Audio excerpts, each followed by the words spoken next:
So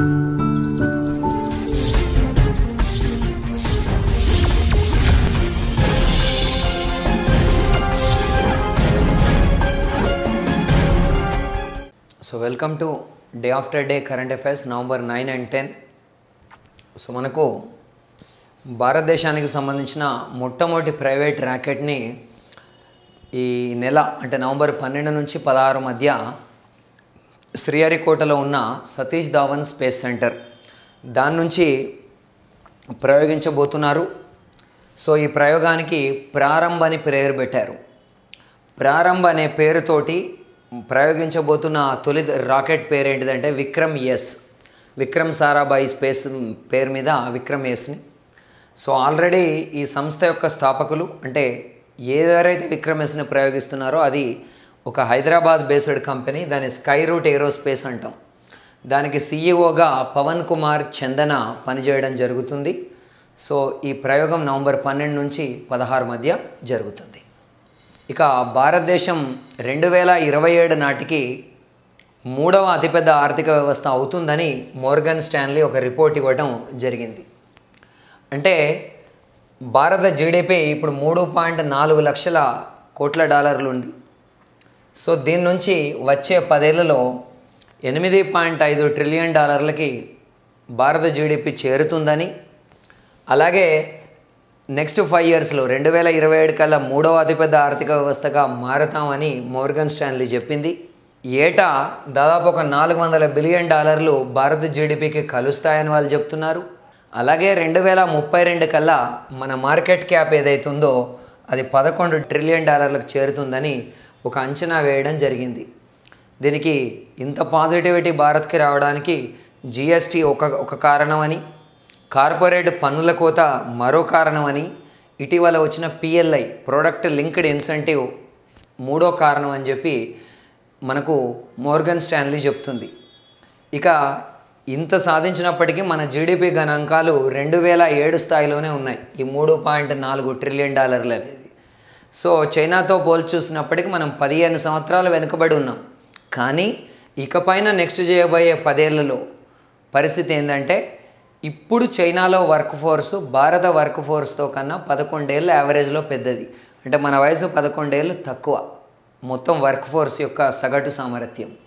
ఈ సామర్థ్యంతో వచ్చే 10 ఏళ్లలో భారతదేశానికి సంబంధించిన వృద్ధి రేట్ ఏదైతే ఉందో అది 6.5% సగటుతో వెళ్తుందని, చైనాలో ఇది 3.6% ఉండడం వల్ల భారత్ దూసుకెళ్లే అవకాశం ఉందనేది మోర్గన్ స్టాన్లీ యొక్క అంచనా.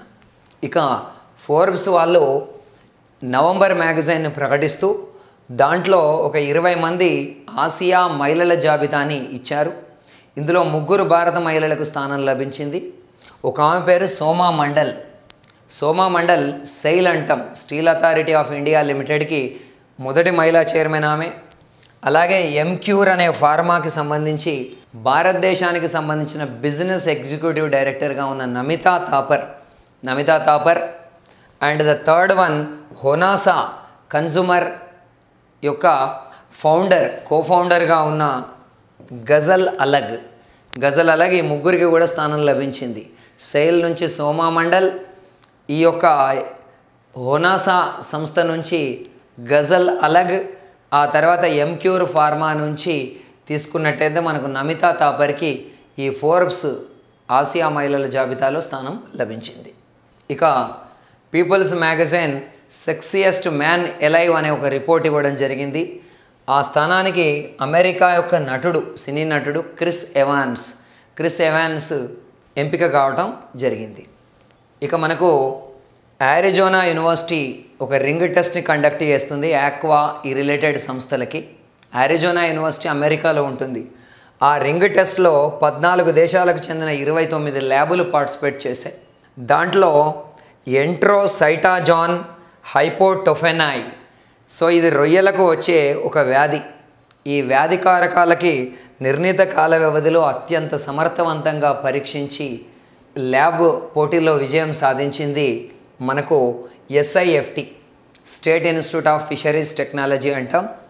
సో కాకినాడలో ఈ state institute of fisheries technology ఉంది. అంతర్జాతీయ ప్రమాణాలతో కూడిన 61 పరీక్షలు ఇందులో అందుబాటులో ఉన్నాయి. ఈ సంస్థని 2001లో నెలకొల్పడం జరిగింది. ఇక G20 ప్రస్తుత సదస్సు రాబోయే నవంబర్ 15-16లో బాలిలో జరగబోతుంది.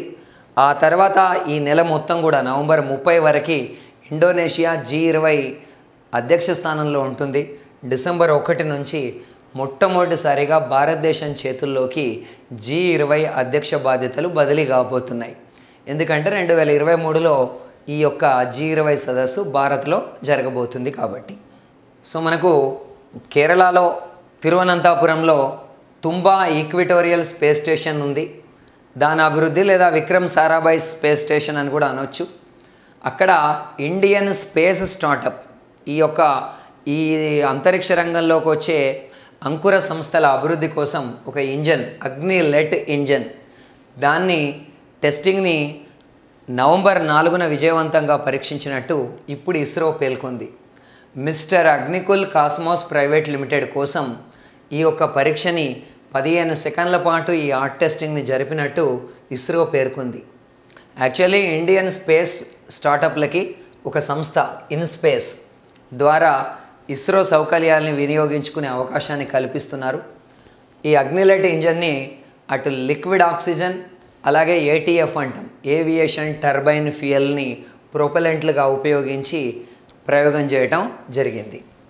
ఇక భారతదేశానికి 50వ ప్రధాన న్యాయమూర్తిగా ధనంజయ యశ్వంత్ చంద్రచూడ్ బాధ్యతలు స్వీకరించడం జరిగింది. ఆయన తండ్రి యశ్వంత్ విష్ణు చంద్రచూడ్ సుప్రీంకోర్టు చరిత్రలోనే అత్యధికంగా 7.5 ఏళ్ల పాటు సుప్రీం సీజేగా పనిచేసిన వ్యక్తి.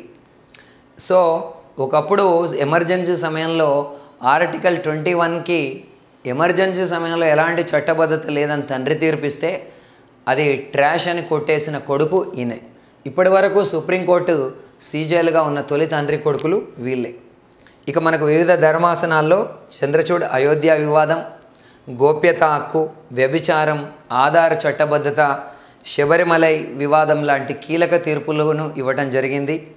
ఈవెన్ స్వలింగ సంపర్కం నేరం కాదు అని చెప్తూ ఐపీసీ సెక్షన్ 377లో ఉన్న కొంత భాగాన్ని కూడా ఆయన తొలగించడం జరిగింది. వెరీ రీసెంట్గా మనకు మెడికల్ టర్మినేషన్ ఆఫ్ ప్రెగ్నెన్సీ అంటాం. దాని ప్రకారం అబార్షన్ హక్కు మహిళలందరికీ సమానంగా ఉంది అని అవివాహితులకు కూడా ఈ హక్కును కల్పించారు ఆయన.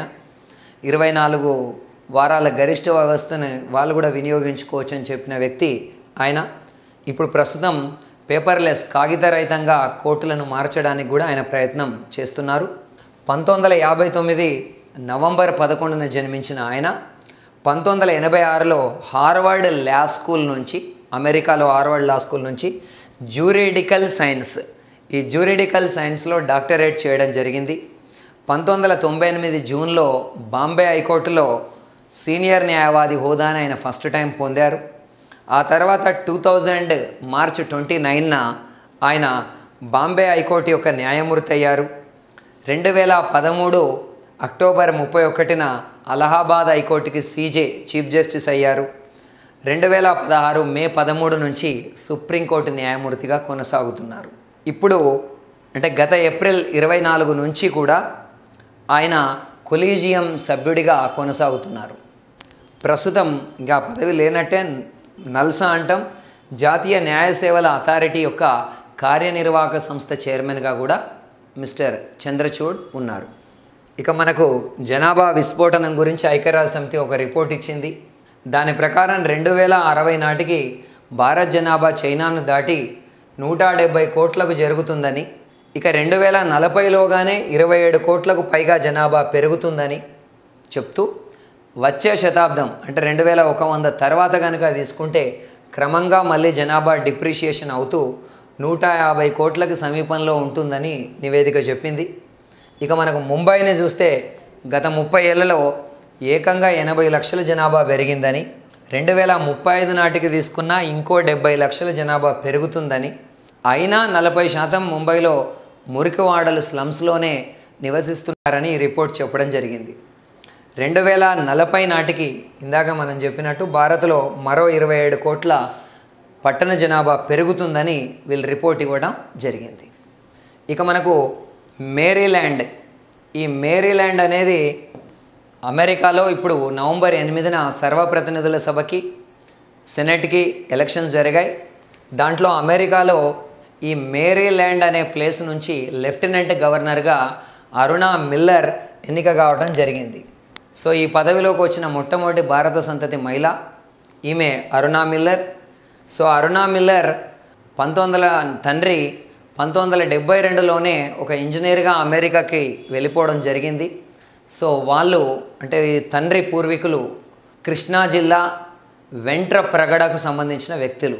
So Aruna Miller Democratic party తరపున ఎన్నిక కావడం జరిగింది. ఆమె ప్రచారంలో అధ్యక్షుడు జో బైడెన్ అండ్ ఉపాధ్యక్షురాలు కమలా హ్యారిస్ స్వయంగా ప్రచారంలో పాల్గొనడం జరిగింది. సో ఫేస్బుక్లో ఇప్పుడు బయట మనకు ఫైనాన్షియల్ రెసిషన్ వీటన్నిటి నేపథ్యంలో ఉద్యోగాల కోత అనేది జరుగుతూనే ఉంది. ఆదాయాల్లో ఒడిదుడుకులు తగ్గించుకోవడానికి ఫేస్బుక్ మాతృ సంస్థ మెటా తన ఉద్యోగుల్లో ఏకంగా 13% అంటే 11,000 మందిని, దాదాపు అరౌండ్ 87,000 మంది దాకా ఉన్నారు వాళ్ళ దగ్గర. అందులో 11,000 మందిని తొలగిస్తున్నట్టు వాళ్ళు ప్రకటించడం జరిగింది. సో స్మార్ట్ ఫోన్లకు ప్రత్యామ్నాయంగా వాళ్ళు మొదలుపెట్టిన మెటావర్స్, ఈవెన్ ఫేస్బుక్ పేరు కూడా మెటా అని మార్చుకున్నారు. $10 బిలియన్ మేరకు వాళ్ళు పెట్టుబడులు పెట్టినప్పటికీ ఇది వినియోగదారులని ఆశించినంతగా ఆకట్టుకోకపోవడంతో వాళ్ళు ఈ నిర్ణయం తీసుకున్నారు.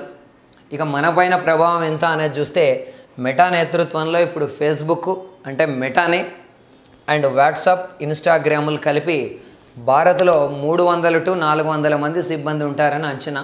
సో ఇందులో ఎంతమంది తొలగింపుకు గురవుతారు అనేది వేచి చూడాలి మనం. దేశీయంగా వాట్సాప్కి మాత్రం సిబ్బంది చాలా తక్కువ మంది ఉన్నారు, ఓన్లీ 60 మంది మాత్రమే పనిచేస్తున్నారు. ఇక కేంద్రం కొత్తగా ఈ యొక్క భారతదేశానికి ఆఫ్ఘనిస్తాన్, బంగ్లాదేశ్ల నుంచి వలస వచ్చే హిందువులు, సిక్కులు, బౌద్ధులు, జైనులు, పార్సీలు, క్రిస్టియన్లు వీళ్ళపైన నిర్ణయం తీసుకునే అవకాశాన్ని 9 రాష్ట్రాల పరిధిలో 31 జిల్లాల కలెక్టర్లకి తాజాగా ఇచ్చింది. సో లాస్ట్ ఇయర్ ఇది ఇక్కడ మనం చూస్తే ఆ 9 రాష్ట్రాలు ఇవి: గుజరాత్, రాజస్థాన్, ఛత్తీస్గఢ్, హర్యానా, పంజాబ్, మధ్యప్రదేశ్, ఉత్తరప్రదేశ్, ఢిల్లీ, మహారాష్ట్ర. యాక్చువల్లీ మొన్నటి వరకు ఈ 29 జిల్లాలే ఈ పరిధిలో ఉండేటివి. 1955 నాటి సిటిజన్షిప్ యాక్ట్ ప్రకారంగా ఈ అవకాశం ఇచ్చారు కలెక్టర్లకి, హోంశాఖ కార్యదర్శులకి.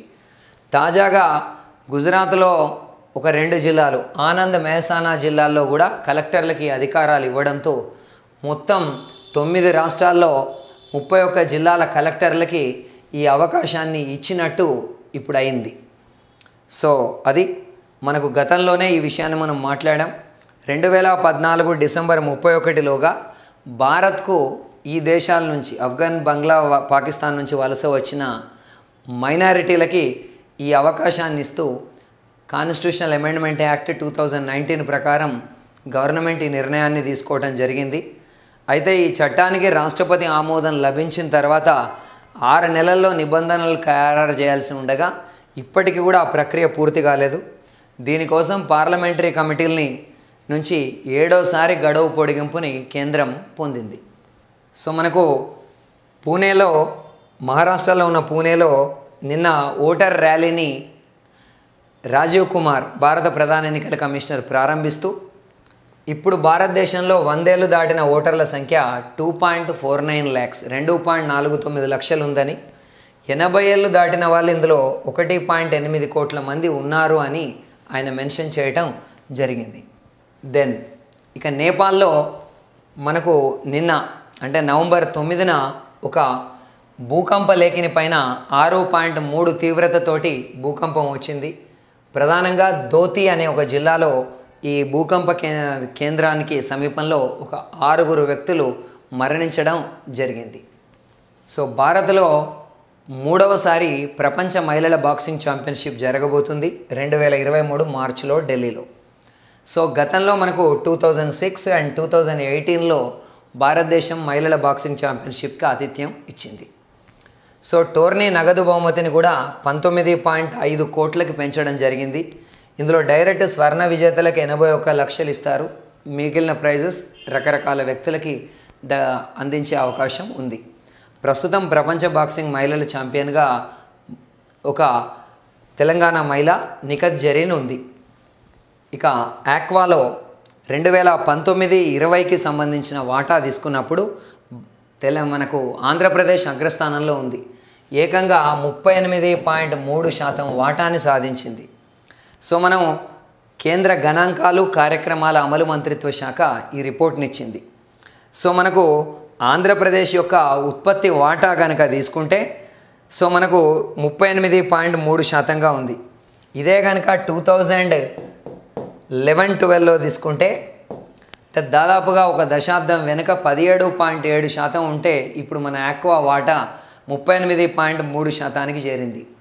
రెండవ స్థానంలో పశ్చిమ బెంగాల్ ఉంది 15.9% వాటాతోటి. కోర్స్ బట్ 2011 నుంచి చూస్తే గణనీయంగా క్షీణించింది. అప్పుడు 24.6% ఉంటే ఇప్పుడు 15.9% ఉంది. ఇక మూడో స్థానంలో తమిళనాడు ఉంది, వాళ్ళ వాటా కూడా క్షీణించింది 7.1 నుంచి 5%కి. నాలుగో స్థానంలో ఉన్న ఒడిషా వాటా పెరిగింది 3.9 నుంచి 4.9%కి. ఐదో స్థానంలో ఉన్న అస్సాం వాటా కూడా క్షీణించింది 5.5% నుంచి 4.4కి. సో ఇవి మనం బేసిక్గా తీసుకునేటప్పుడు. ఆరో స్థానంలో ఉన్న కేరళ వాటా కూడా గణనీయంగా తగ్గింది. ఇంతకుముందు 5.9 ఉంటే ఇప్పుడు 3.2%కి తగ్గడం జరిగింది.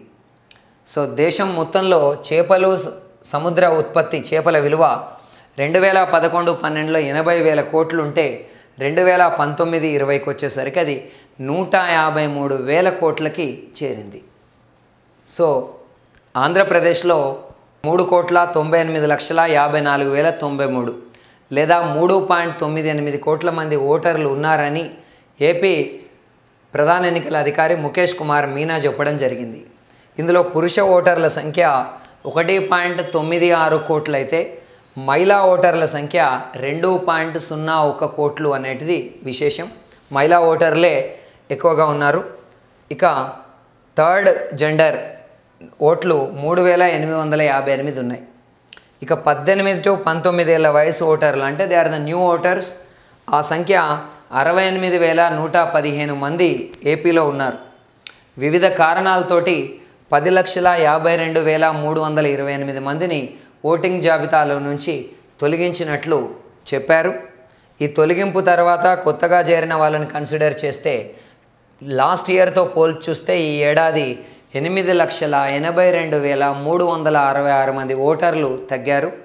2023 జనవరి నాటికి 18 ఏళ్ళు నిండుతున్న అందరూ కూడా ముందస్తుగా ఓటింగ్కి నమోదు చేసుకోవాలని చెప్పేసి మీనా చెప్పడం జరిగింది. సో విశ్వవిద్యాలయాల ఛాన్సలర్గా ఉన్నత అర్హతలున్న విద్యారంగ నిపుణులనే నివేదించాలని కేరళ నిర్ణయించింది. ఈ మేరకు ఆర్డినెన్స్ని జారీ చేయబోతుంది. ఆ ఆర్డినెన్స్ని గవర్నర్ ఆరిఫ్ మహమ్మద్ ఖాన్ ఆమోదిస్తారనే నమ్మకాన్ని కేరళ వ్యక్తం చేసింది. యాక్చువల్లీ కేరళలో 14 విశ్వవిద్యాలయాలు ఉన్నారు. దానికి ఎక్స్ అఫీషియో ఛాన్సలర్గా గవర్నరే ఉన్నారు. గవర్నర్ ఆ నిబంధనలు అడ్డుపెట్టుకొని కాస్త రాష్ట్ర ప్రభుత్వం పైన పెత్తనం చెలాయించే ప్రయత్నం చేయడంతో నిబంధనలను మార్చి ఈ విషయం అంటే గవర్నర్లు విశ్వవిద్యాలయాలకు ఛాన్సలర్గా ఉండడం సబబు కాదని ఆల్రెడీ జస్టిస్ పుంచి కమిషన్ కూడా పేర్కొంది. సో ఆ మేరకు ఇప్పుడు కేరళ ప్రయత్నం చేస్తోంది. ఇక ఇంగ్లాండ్లో భారతీయుల జనాభా విపరీతంగా పెరుగుతుంది. సో ఇప్పుడు ఇంగ్లాండ్, వేల్స్ ఈ ప్రాంతాల్లో నివసిస్తున్న వాళ్ళలో 1.5% భారతీయులే అని చెప్పేసి రిపోర్టు తెలియజేస్తుంది. ఇప్పుడు ఇంగ్లాండ్, వేల్స్లో నివసిస్తున్న ప్రతి 6గురిలో ఒకరు విదేశాల్లో పుట్టి వచ్చిన వాళ్ళే, కనీసం ఆ దేశంలో పుట్టిన వాళ్ళు కూడా కాదు. బ్రిటన్ జాతీయ గణాంక కార్యాలయ నివేదిక ప్రకారం బ్రిటన్ బయట జన్మించిన వారి సంఖ్య ఇప్పుడు బ్రిటన్లో 1 కోటికి చేరింది. గత డికేడ్లో 10 ఏళ్లలోనే తీసుకున్నట్టు అయితే వీళ్ళ సంఖ్య 25 లక్షలు పెరిగింది. ఈ జాబితాలో భారతదేశం నెంబర్ 1గా ఉంది. 9,20,000 మంది భారతీయులే ఉన్నారు. సెకండ్ పొజిషన్లో పోలాండ్ ఉంది 7,43,000. పాకిస్తాన్ మూడో స్థానంలో 6,24,000తో ఉంది. ఇక లండన్ కాస్మోపాలిటన్ సిటీ అని చెప్తూ ఉంటాం. సో ఆ లండన్లో ప్రతి 10 మందిలో 4 బ్రిటన్ బయట జన్మించిన వాళ్ళే కావటం విషయం. అయితే లాస్ట్ 10 ఏళ్లలో బ్రిటన్కి ఎక్కువగా వలస వచ్చిన వాళ్ళ జాబితాలో మాత్రం రొమేనియా టాప్లో ఉంది. 2011 వరకు బ్రిటన్లో ఉన్న రొమేనియన్లు కేవలం 80,000 అయితే ఇప్పుడు ఆ సంఖ్య 5,39,000కి చేరడం జరిగింది. 2014 నుంచి రొమేనియా పౌరులు బ్రిటన్కి రావడంపై ఉన్న ఆంక్షలని ఎత్తివేయడంతో ఒక జంప్ అన్నమాట, అరౌండ్ మనకు 7-fold జంప్ అనేది ఈ ఫీల్డ్లో కనిపించడం జరుగుతుంది. ఇంకా ఇది అంత అవసరమేం లేదు. ఓవరాల్గా తీసుకుంటే అమెరికా, జమైకా నుంచి బ్రిటన్ వలసలు తగ్గగా ఐర్లాండ్, బంగ్లాదేశ్, నైజీరియా, జర్మనీ, దక్షిణాఫ్రికా నుంచి వలసలు పెరిగాయి. So thank you friends.